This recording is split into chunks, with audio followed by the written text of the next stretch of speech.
When it comes to mastering plugins, they're really finicky. Sometimes they're just perfect. Sometimes they're a little bit too heavy-handed for mastering. So don't worry, I'm going to let you know the top 5 most used mastering plugins for me personally this past year in 2024, and it's probably going to stay the same into 2025. So let's go.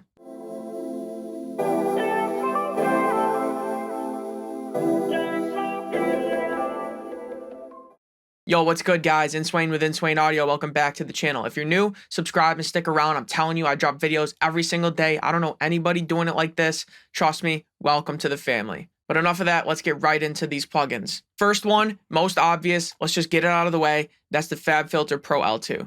This is my, I would say, go-to limiter for mastering, but at this point, it's the only limiter I use for mastering. That's not to say that there aren't other limiters you can use or that I have used. They work fine, but for me personally, this one, it not only sounds good, but it's just easy to use, looks really neat, and you see what's going on. It's got the lux meter built right into it. It's got everything I need right here laid out super easily. And the thing that really makes it stand out for me is the styles. The different modes and algorithms are nice because you can get a lot of different sounds out of one limiter. It's almost like it's like 10 different limiters in one, or however many there are.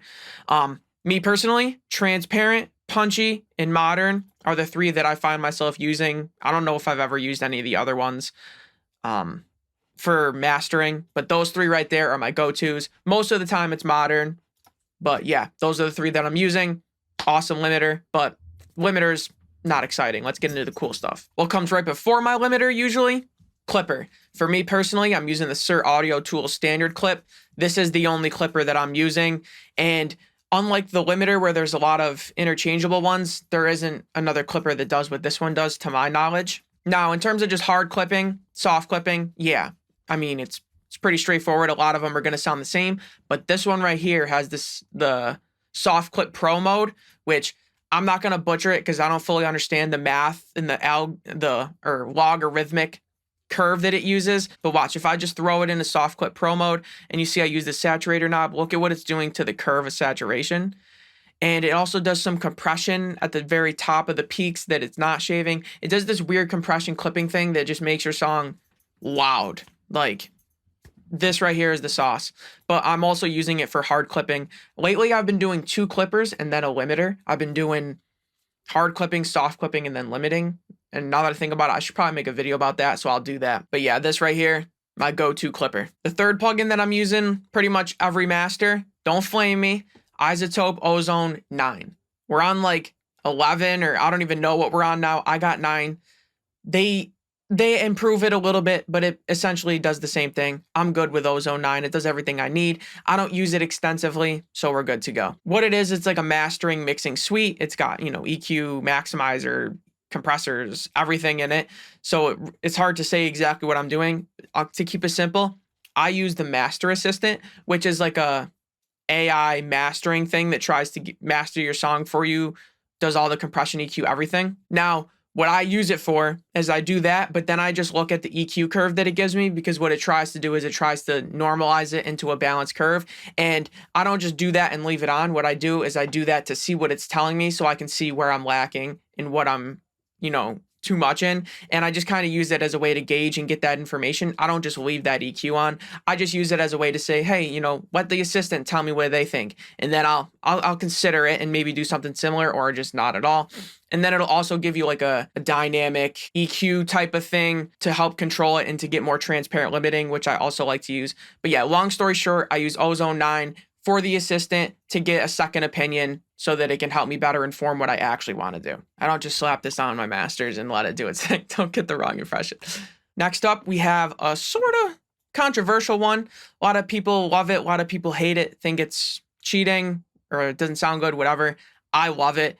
And this is the Sound Theory Gullfoss. In specific, I use the mastering one because it has smaller increments. You can do like by 0.1 as opposed to the regular one, which I believe is the exact same thing. It's just like 1%, 2%. It's not as small increments.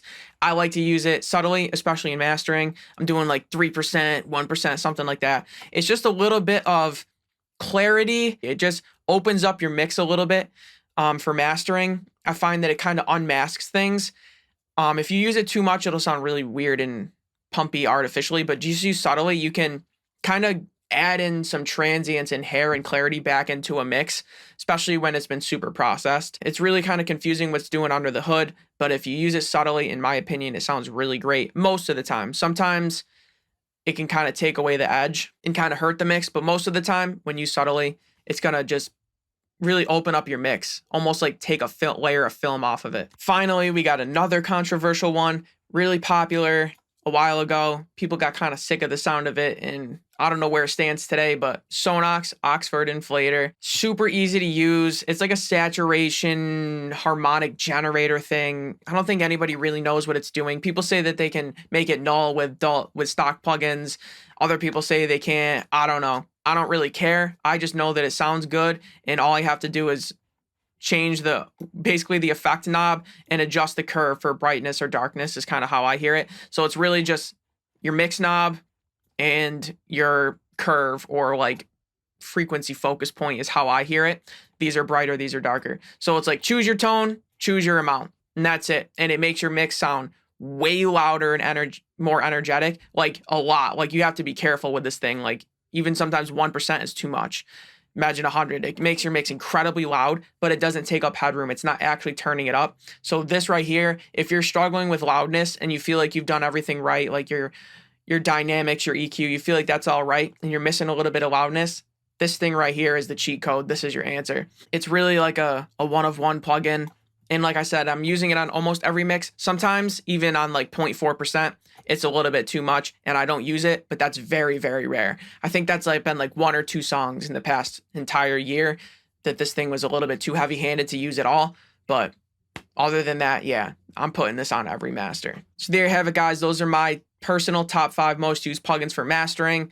Absolute gems. Let me know down in the comments below if you have them, if you like them, if you're thinking about getting them. I use them all the time. This is just my honest opinion. Hope you guys liked it. Anyways, if you could like and subscribe, I'd really appreciate it. If not, hey, no worries, man. I'll see y'all tomorrow in Swain with Swain Audio. Peace.